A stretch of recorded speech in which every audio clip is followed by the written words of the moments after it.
ମୁହଁରେ ଦେଖାଯିବନି ବୟସର ଛାପ। ଏହି 6 ଅଭ୍ୟାସ ଆପଣଙ୍କୁ ସୁନ୍ଦର କରିବ।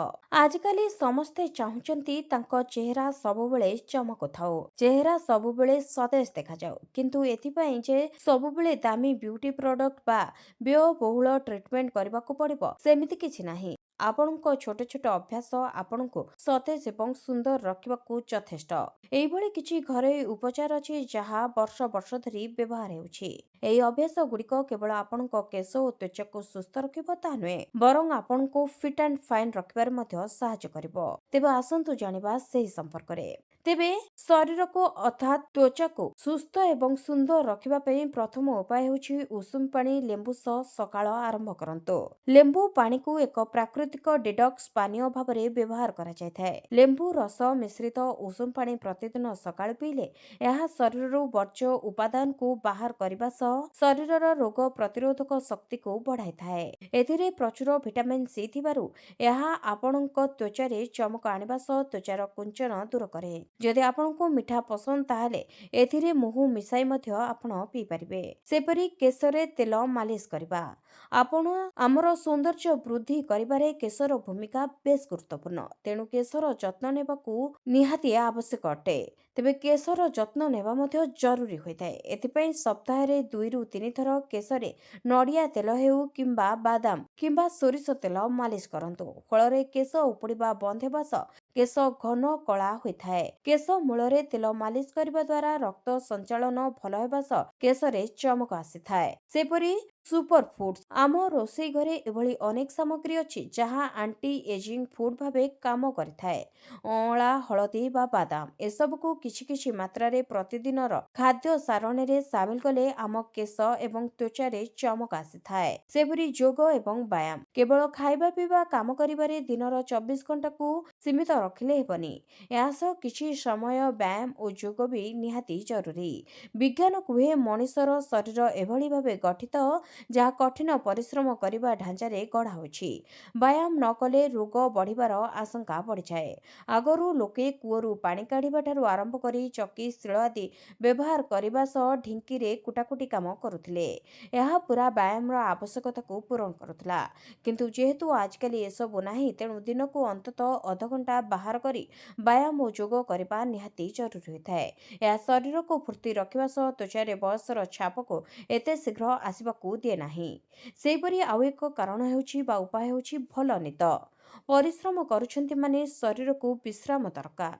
ଦିନ ବି ଆବଶ୍ୟକ ହୋଇଥାଏ, ନିଦ ବି ଆବଶ୍ୟକ ହୋଇଥାଏ। ତେବେ 24 ଘଣ୍ଟା ଭିତରେ 6ରୁ 8 ଘଣ୍ଟା ଆରାମରେ ଶୋଇବା ଆବଶ୍ୟକ। ଶୋଇବାକୁ ଯିବା ଆଗରୁ ହାଲୁକା ଉଷୁମ ପାଣି ପିଅନ୍ତୁ। ଏଥିରେ ଅଳ୍ପ ମାତ୍ରାରେ ହଳଦୀ ମଧ୍ୟ ମିଶାଇ ପାରିବେ, ନଚେତ୍ ଉଷୁମ କ୍ଷୀର ପିଇ ପାରିବେ। ଶୋଇବା ଅଧଘଣ୍ଟା ଆଗରୁ ମୋବାଇଲକୁ ଦୂରେଇ ରଖନ୍ତୁ। ତେବେ ସୁଖ ନିଦ୍ରା ଆପଣଙ୍କ ତ୍ୱଚାରେ ଚମକ ଆଣିଥାଏ। ଆପଣ ହସନ୍ତୁ, ଅର୍ଥାତ୍ ମୁହଁର ପ୍ରକୃତ ଅଳଙ୍କାର ହେଉଛି ହସ। ଯଦି ଆପଣଙ୍କ ମୁହଁରେ ଚେନାଏ ହସ ଲାଖି ରହିଛି ତାହେଲେ ମୁହଁର ସୌନ୍ଦର୍ଯ୍ୟ ଆପେ ଆପେ ବଢ଼ିଯାଏ। ବିଜ୍ଞାନ ଅନୁସାରେ ହସିବା ଦ୍ୱାରା ମୁହଁର ମାଂସପେଶୀ ସକ୍ରିୟ ହେବା ସହ ରକ୍ତ ସଞ୍ଚାଳନ ମଧ୍ୟ ଠିକ୍ ଭାବରେ ହୋଇଥାଏ। ନିଜ ଭିତରେ ସକାରାତ୍ମକ ଭାବନା ଜାଗ୍ରତ କରେ। ତେଣୁ ହସିବାକୁ ଗୁରୁତ୍ୱ ଦିଅନ୍ତୁ। ନିଜ ଭିତରେ ହସିବାର କାରଣ ଖୋଜି ବୁଲନ୍ତୁ। ଏସବୁ ଅତି ମାମୁଲି ଟିପ୍ସ ଭଳି ମନେ ହେଉଥିଲେ ବି ଏଗୁଡ଼ିକ ଲଗାତାର ଅଭ୍ୟାସ କଲେ ଆପଣଙ୍କ ମନ ମସ୍ତିଷ୍କ ଉପରେ ପ୍ରଭାବ ପକାଇବ, ଏଥିରେ ସନ୍ଦେହ ନାହିଁ। ଯଦି ଆପଣଙ୍କୁ ଆମର ଏହି ଭିଡ଼ିଓଟି ଭଲ ଲାଗିଛି, ଆମ ଭିଡ଼ିଓକୁ ଲାଇକ୍ କରି କମେଣ୍ଟରେ ନିଜର ମତାମତ ନିଶ୍ଚିତ ଜଣାଇବେ। ଏଥିସହିତ ଆମ ଚ୍ୟାନେଲକୁ ସବସ୍କ୍ରାଇବ୍ କରି ପାଖରେ ଥିବା ବେଲ୍ ଆଇକନକୁ ପ୍ରେସ୍ କରିବେ, ଯାହାଫଳରେ ଏହିଭଳି ଟିପ୍ସ ଆପଣମାନେ ଖୁବ୍ ଶୀଘ୍ର ପାଇପାରିବେ। ଲିଭରକୁ ନଷ୍ଟ କରିପାରେ ଦେଶୀ ହର୍ବାଲ ସପ୍ଲିମେଣ୍ଟ। ପ୍ରାକୃତିକ ନାଁରେ ବିଷ। ଆଜିକାଲି ସ୍ୱାସ୍ଥ୍ୟ ସଚେତନତା ବଢ଼ିବା ସହିତ ଅନେକ ଲୋକେ ପ୍ରାକୃତିକ ଏବଂ ହର୍ବାଲ ନାଁରେ ବିଭିନ୍ନ ପ୍ରକାର ସପ୍ଲିମେଣ୍ଟ ବ୍ୟବହାର କରିବାକୁ ପସନ୍ଦ କରୁଛନ୍ତି। ଲୋକମାନେ ଭାବନ୍ତି ଯେ ଯେହେତୁ ଏଗୁଡ଼ିକ ପ୍ରାକୃତିକ ଉପାଦାନରେ ତିଆରି, ତେଣୁ ଏଗୁଡ଼ିକ ସମ୍ପୂର୍ଣ୍ଣ ସୁରକ୍ଷିତ ଏବଂ କୌଣସି ପାର୍ଶ୍ୱ ପ୍ରତିକ୍ରିୟା ନାହିଁ। କିନ୍ତୁ ଏହା ଏକ ଭୁଲ ଧାରଣା। କିଛି ହର୍ବାଲ ସପ୍ଲିମେଣ୍ଟ ଯାହାକୁ ଆମେ ନିର୍ଦ୍ଦୋଷ ବୋଲି ଭାବୁ, ତାହା ଆମ ଲିଭର ପାଇଁ ଅତ୍ୟନ୍ତ କ୍ଷତିକାରକ ହୋଇପାରେ। ଲିଭର ହେଉଛି ଶରୀରର ଏକ ଗୁରୁତ୍ୱପୂର୍ଣ୍ଣ ଅଙ୍ଗ, ଯାହା ବିଷାକ୍ତ ପଦାର୍ଥକୁ ଶରୀରରୁ ବାହାର କରିବାରେ ସାହାଯ୍ୟ କରେ।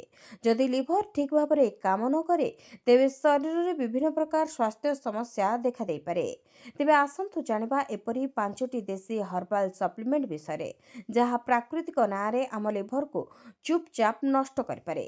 ପ୍ରଥମେ ହେଉଛି ଗ୍ରୀନ୍ ଟି ଏକ୍ସଟ୍ରାକ୍ଟ। ଗ୍ରୀନ୍ ଟିକୁ ଏକ ସ୍ୱାସ୍ଥ୍ୟକର ପାନୀୟ ଭାବରେ ଜଣାଯାଏ, କିନ୍ତୁ ଏହାର ଏକ୍ସଟ୍ରାକ୍ଟ ବା କ୍ୟାପସୁଲ ବା ପାଉଡର ରୂପରେ ଉଚ୍ଚ ମାତ୍ରାରେ କ୍ୟାଟେକିନ୍ସ ଧାରଣ କରିଥାଏ। ଅଧିକ ପରିମାଣରେ କ୍ୟାଟେକିନ୍ସ ସେବନ କରିବା ଦ୍ୱାରା ଲିଭର ଉପରେ ପ୍ରତିକୂଳ ପ୍ରଭାବ ପଡ଼ିପାରେ, ବିଶେଷ କରି ଯେଉଁମାନଙ୍କର ଲିଭର ସମ୍ବନ୍ଧୀୟ ସମସ୍ୟା ପୂର୍ବରୁ ରହିଛି। ଅଧିକ ମାତ୍ରାରେ ଗ୍ରୀନ୍ ଟି ଏକ୍ସଟ୍ରାକ୍ଟ ସେବନ କରିବା ଦ୍ୱାରା ଲିଭରରେ ପ୍ରଦାହ ଏବଂ କ୍ଷତି ହୋଇପାରେ। ସେପରି ଦ୍ୱିତୀୟଟି ହେଉଛି ହଳଦୀ। ହଳଦୀକୁ ସାଧାରଣତଃ ଏକ ସୁପର ଫୁଡ ଭାବରେ ବିବେଚନା କରାଯାଏ, କାରଣ ଏହା ଶରୀରରେ ହେଉଥିବା ଦରଜ କମାଇବା ଏବଂ ରୋଗ ପ୍ରତିରୋଧକ ଶକ୍ତି ବଢ଼ାଇବାରେ ସାହାଯ୍ୟ କରେ। କିନ୍ତୁ ଯେତେବେଳେ ହଳଦୀ ସପ୍ଲିମେଣ୍ଟ କଥା ଆସେ, ଅଧିକ ମାତ୍ରାରେ ଏହାର ସେବନ ଲିଭର ଉପରେ ଚାପ ପକାଇପାରେ।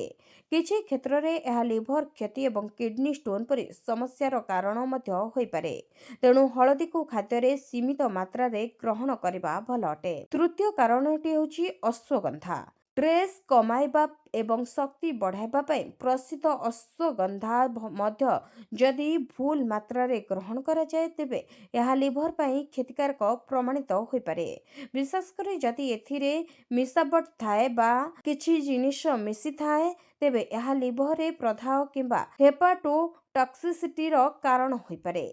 ତାପରେ ଅନ୍ୟଟି ହେଉଛି ବ୍ଲାକ୍ କୋହସ୍। ତେବେ ବ୍ଲାକ୍ କୋହସ୍କୁ ଅନେକ ମହିଳା ମେନୋପଜ୍ ବା ରଜନୀ ବୃତ୍ତିର ଏକ ଯନ୍ତ୍ରଣା ରୁ ମୁକ୍ତି ପାଇବା ପାଇଁ ବ୍ୟବହାର କରିଥାନ୍ତି। କିନ୍ତୁ ଏହି ହର୍ବାଲ ଉପଚାର ଲିଭରରେ ପ୍ରଦାହ, କାମଳ କିମ୍ବା ହେପାଟାଇଟିସ୍ ପରି ଗମ୍ଭୀର ରୋଗ ସୃଷ୍ଟି କରିପାରେ।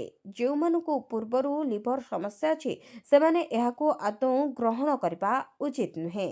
ତେବେ ରେଡ୍ ଷ୍ଟିୟରାଇଡ୍ସ। ଏହି ସପ୍ଲିମେଣ୍ଟ ପ୍ରାୟତଃ କୋଲେଷ୍ଟ୍ରଲ୍ କମ୍ କରିବା ପାଇଁ ବ୍ୟବହୃତ ହୁଏ, କିନ୍ତୁ ଏଥିରେ ଥିବା ମୋନାକୋଲିକ୍ କେ ନାମକ ଉପାଦାନ ଲିଭରକୁ କ୍ଷତି ପହଞ୍ଚାଇପାରେ। ଏହାର ମାତ୍ରା ପ୍ରତ୍ୟେକ ଉତ୍ପାଦରେ ଭିନ୍ନ ଭିନ୍ନ ହୋଇଥାଏ, ତେଣୁ ଏହାର ପ୍ରଭାବ କେବେ ଏବଂ କେତେ ହେବ ତାହା ଅନୁମାନ କରିବା କଷ୍ଟକର। ତେଣୁ ଏହାକୁ ଖାଇବା ପାଇଁ ସୁରକ୍ଷିତ ମନାଯାଏ ନାହିଁ। ତେବେ ଯଦି ଆପଣ କୌଣସି ହର୍ବାଲ ସପ୍ଲିମେଣ୍ଟ ସେବନ କରିବାକୁ ଚାହୁଁଛନ୍ତି, ତେବେ ପ୍ରଥମେ ଡାକ୍ତର କିମ୍ବା ଜଣେ ଯୋଗ୍ୟ ସ୍ୱାସ୍ଥ୍ୟ ବିଶେଷଜ୍ଞଙ୍କ ସହିତ ପରାମର୍ଶ କରନ୍ତୁ। ପ୍ରାକୃତିକ ହେବାର ଅର୍ଥ ନୁହେଁ ଯେ ଏହା ସମ୍ପୂର୍ଣ୍ଣ ନିରାପଦ। ଅନେକ ପ୍ରାକୃତିକ ଉପାଦାନରେ ବିଷାକ୍ତ ଗୁଣ ଥାଏ, ଯାହା ଶରୀରକୁ କ୍ଷତି ପହଞ୍ଚାଇପାରେ। ଲିଭର ଶରୀରର ଏକ ଅତ୍ୟନ୍ତ ସମ୍ବେଦନଶୀଳ ଅଙ୍ଗ, ତେଣୁ ଏହାର ସୁରକ୍ଷା ପାଇଁ ବିଶେଷ ଯତ୍ନବାନ ହେବା ଆବଶ୍ୟକ।